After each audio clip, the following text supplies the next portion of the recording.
El Ministerio Internacional presenta su programa Un Aliento de Vida. El Espíritu de Dios me ha hecho y el aliento del Todopoderoso me da vida. Job 33:4. Una palabra de poder y unción que llenará tu espíritu. Con ustedes, el pastor Jorge Enrique Gómez. Bienvenidos. Sean cordialmente bienvenidos. Y qué bueno poder una vez más compartir la palabra de Dios. Por eso te decimos bienvenido. Es un privilegio poderte hablar, poderte enseñar, poderte mostrar las verdades que hay en la palabra de Dios. Sin duda alguna estamos viviendo unos momentos únicos dentro del cumplimiento de la palabra profética. Y es aquí donde muchas personas con temor, con miedos, tratan de buscar y arreglar sus vidas cuando no hemos organizado nuestra vida delante de Dios. Y recuerde que no se trata como el gato, el perro, que hace su necesidad y la tapa.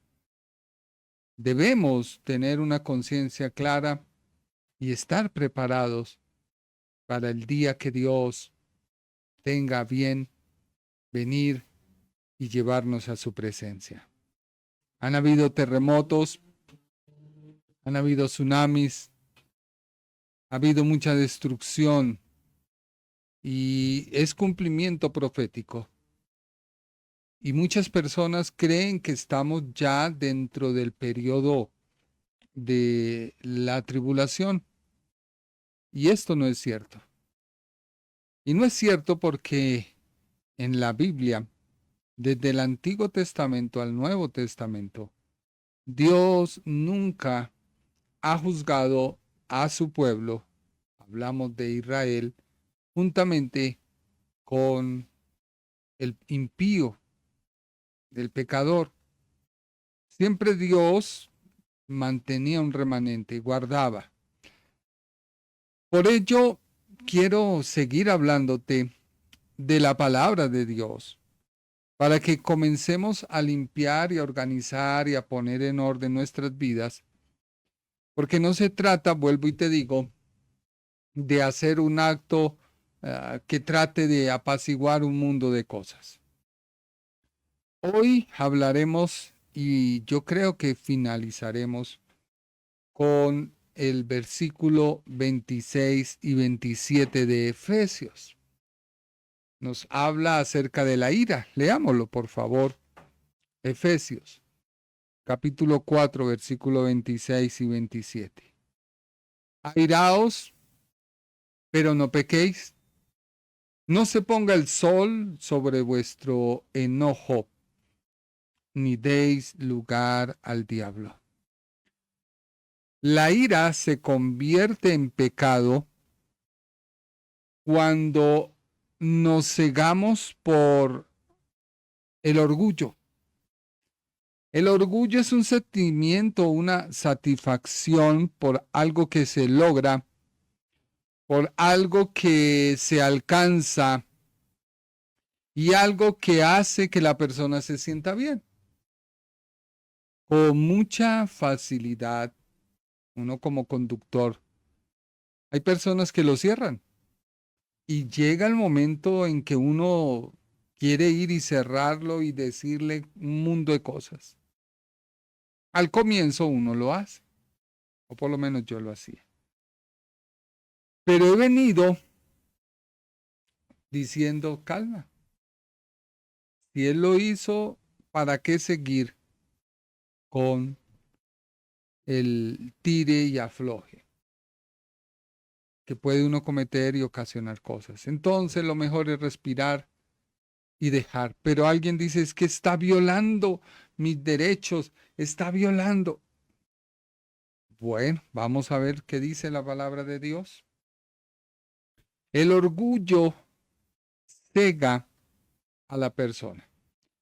Habían unos personajes en Mateo 23, 16, nos narra acerca de los escribas y fariseos. Y eran gente tan orgullosa que ellos creían que el conocer la ley de Moisés estaba ajustada por las tradiciones.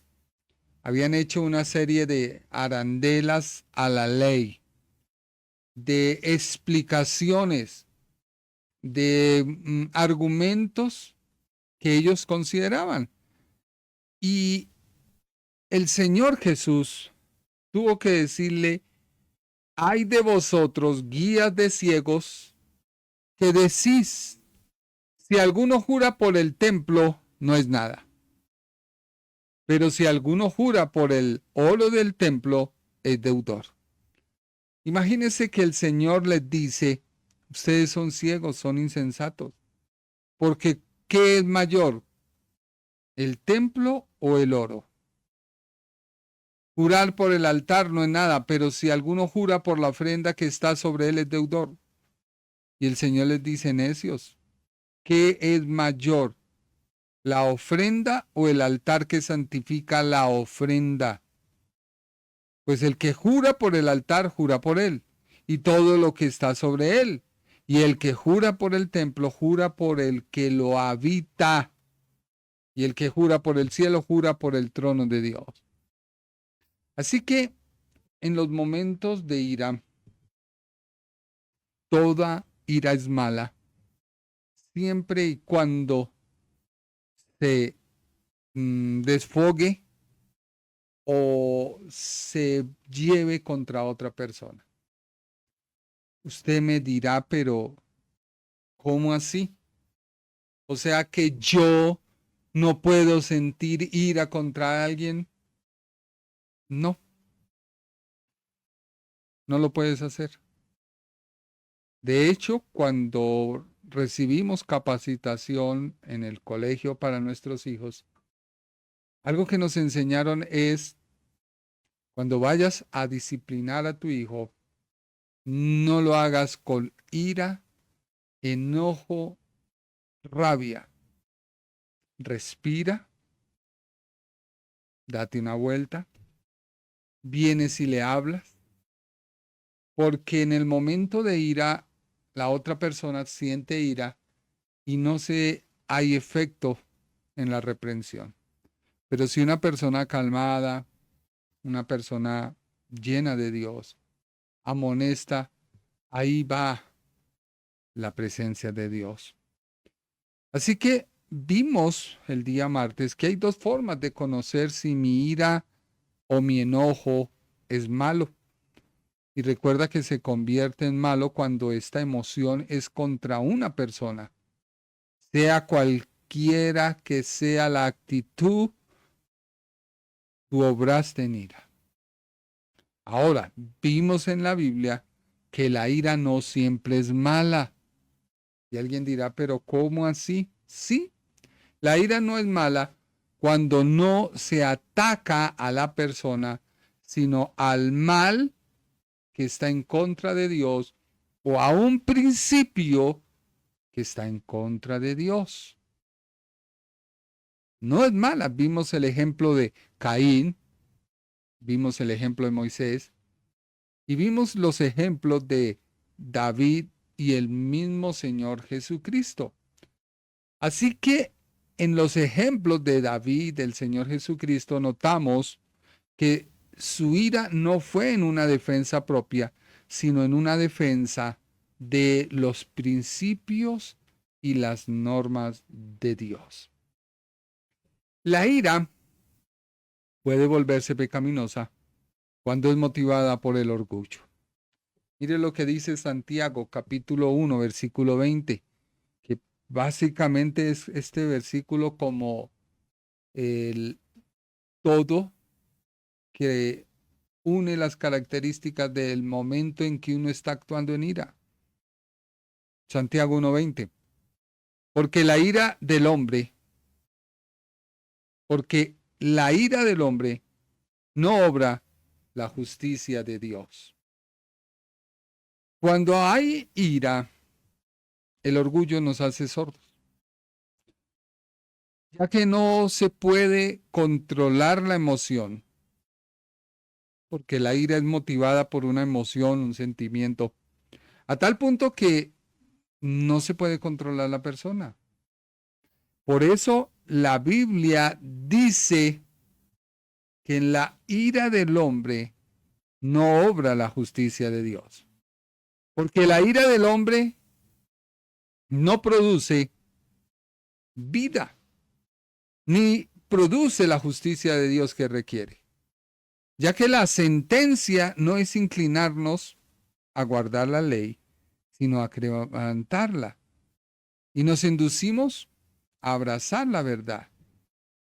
El significado de este pasaje no es que nuestra ira hará a Dios más o menos justo, sino que la tendencia de la ira no es producir un curso de la vida recto y el amor a la verdad que Dios requiere, ya que la ira debe ir en proporción. Y ese es el problema que tuvo Israel con la ley del talión o la ley del ojo por ojo. La ley del ojo por ojo o la ley del talón buscaba que la ofensa que me habían hecho a mí no sobrepasara más allá de lo que yo podía hacer o cobrar por el otro. Ejemplo, un animal era robado y la persona iba y cogía y mataba a la familia de aquella persona que le había robado. Y eso fue lo que la gente consideró y decía, es que me la hizo, me la paga. No. Jesús nos enseñó y ahí su enseñanza no cabía lugar. Y cuando uno habla de este tema, muchas personas no quieren entender. Tú no puedes sobrepasarte más allá del amor que Dios sintió por ti. Hay gente que mira a otro con desprecio como un pecador, como algo, como un bicho, como... No, ponte en tu lugar que no fuera esa persona, sino tú. La ira es mala por cegarse el orgullo y no se vuelve productiva. Tanto así que distorsiona los propósitos de Dios. El propósito de Dios es que en todo lo que hagamos, ya sea comer, ya sea beber algo o hacer cualquier cosa.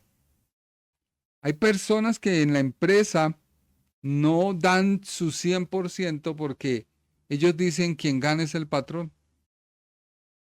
Y esto no debe ser así.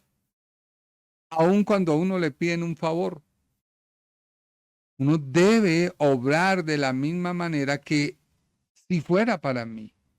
Y es tanto así que Primera de Corintios, en el capítulo 10, versículo 31, dice, si pues coméis o bebéis o hacéis otra cosa, hacedlo todo para la gloria de Dios. Si por mi trabajo mi jefe prospera, pues esa es la labor de mi trabajo. Si por mi ayuda alguien sale adelante, pues es que ese es mi ayuda.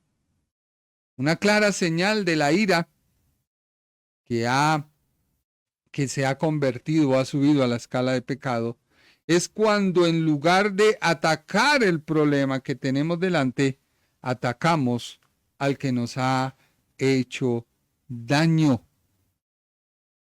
Tanto así que Dios amonesta al creyente en Efesios 4 y 15 al 16 que debe actuar en amor, en verdad. Leámoslo. Efesios 4, 15 y 16. Sino que siguiendo la verdad en amor, crezcamos en todo aquel que es la cabeza. Esto es Cristo. De quien todo el cuerpo bien concertado y unido entre sí por todas las coyunturas se ayudan mutuamente según la actividad propia de cada miembro y recibe su crecimiento para ir edificados en amor. Si mi acción de ayudar a alguien está sobre la base del amor, pero esta persona me quiere usar o utilizar, ¿quién es el que al final de todo recibirá recompensa? Por eso hay que tener cuidado cuando algo hacen por ti o cuando tú haces algo por alguien, y todo debe estar bajo la base del amor.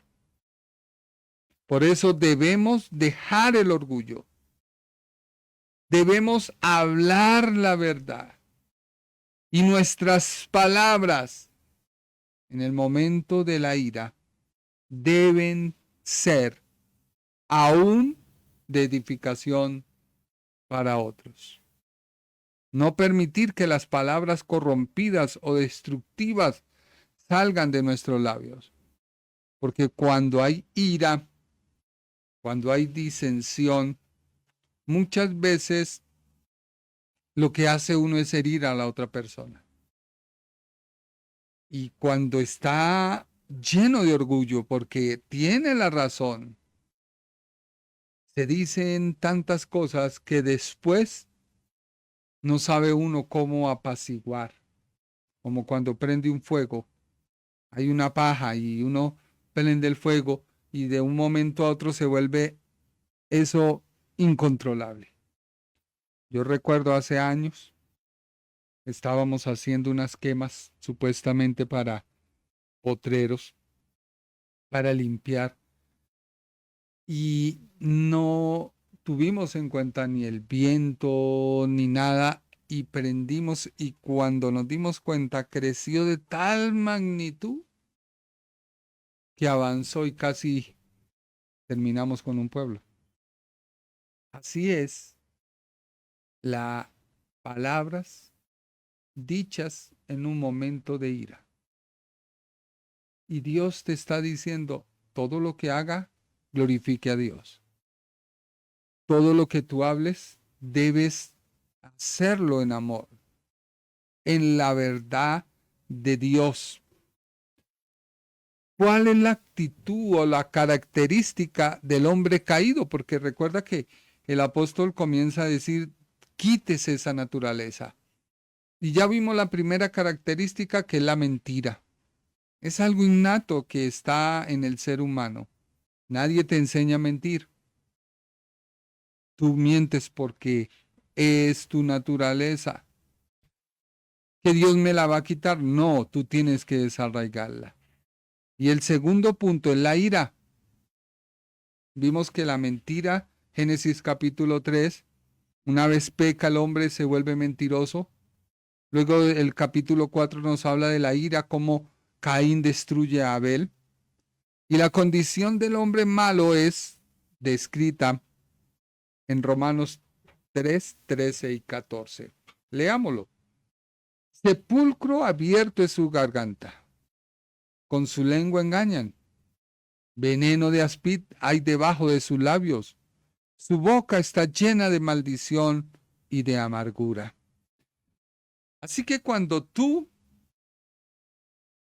te dejas llevar de la emoción, un hijo comete un error, inmediatamente uno entra a castigarlo y lo hace en ira y le dice un mundo de cosas, un mundo de palabras, que el muchacho se hiere peor. La ira te hace ir a perder el control.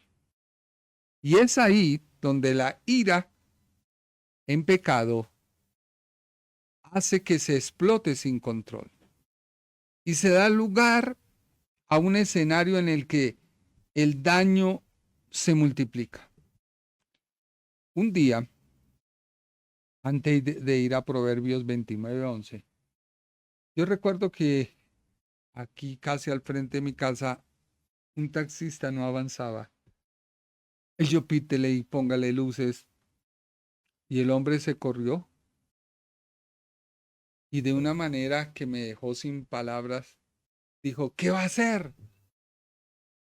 Si quiere, máteme. Y yo dije, pero ¿cómo así? No, tampoco, perdón, señor, discúlpeme. No. Y el hombre se encendió en ira. Dice la Biblia en Proverbios 29:11. El necio da rienda suelta a toda su ira, mas el sabio al fin la sosiega. La ira deja una devastación a su paso, como cuando el fuego sale de control. Y eso es ser necio. Con frecuencia, las consecuencias de una ira fuera de control son irreparables. Porque si hay una pelea, ejemplo, entre esposos y en un momento de ira, el uno dijo, el otro dijo, el uno explota, porque vuelvo y te digo, la ira es algo que está en ti y tú a veces no lo ves y has hecho daño, mucho daño, porque es que tú tienes ira contra tu esposo o tu esposa y vas y te desquitas con tus hijos y los tratas y les dices y tú dices es que me la hizo, pero a ver, ¿a dónde estás desaforando tu fuego? La ira también se convierte en pecado cuando la persona enfadada no quiere calmarse.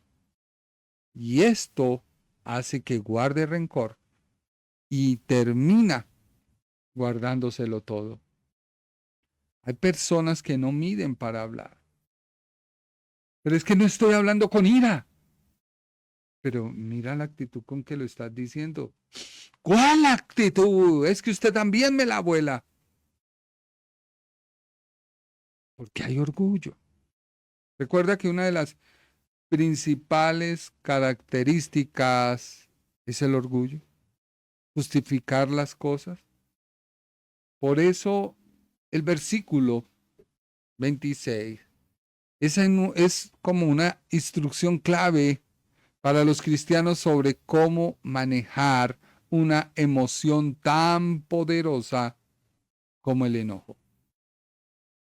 No es una prohibición del enojo en sí mismo, sino una guía para evitar que esa emoción te lleve al pecado y cause daño. Muchos hogares donde hay un rompimiento porque no se toleraron, siempre alguien sale afectado y termina con la amargura, con el resentimiento, porque en un momento acalorado se dijeron, se hicieron, y esto no es de Dios. Airaos, pero no pequéis. Esta primera parte del versículo reconoce que el enojo es una emoción natural, producida por la carne, que pertenece a la vieja naturaleza, la cual el apóstol dice, quítese, quítese esa ropa vieja, quítese ese vestimento. Recuerda cuando había un sumo sacerdote, Josué, y este sumo sacerdote estaba vestido con todas sus vestiduras sucias. Y Dios lo usó para mostrarle a Israel cómo era su condición de pecado. Pero juntamente con esas vestiduras sucias, a su mano derecha estaba Satanás. Y el apóstol vuelve acá y no nos dice lo mismo, pero sí nos dice que una ropa sucia, la mentira, que ya estudiamos, y ahora la ira. Y esas puertas y esas condiciones, conductas, emociones, porque ambas son emociones, abren la puerta a Satanás. Ahora, dice la Biblia en Juan, capítulo 2, versículo 13 al 18, cuando el Señor Jesús se enojó no contra las personas, sino contra la actitud que había frente a las ofrendas, los utensilios para el sacrificio, los animales para el sacrificio, que habían convertido la casa de Dios en un negocio. O sea, la religión había tomado control y había puesto pautas, que es que eso es lo que hace la religión. La religión pone pautas, pone normas, pone preceptos y a la persona le dice, mira, con tal que tú cumplas, Dios está bien contigo. Y eso fue lo que hizo aquellas personas, Anás, Caifás, que eran los dueños del monopolio de todo lo que tenía que ver con el templo. El Ministerio Internacional presentó su programa Un Aliento de Vida. Venid a mí los que estáis trabajados y cargados, y yo os haré descansar. Mateo 11:28. Un aliento de vida. Una palabra de poder y unción que llenará tu espíritu.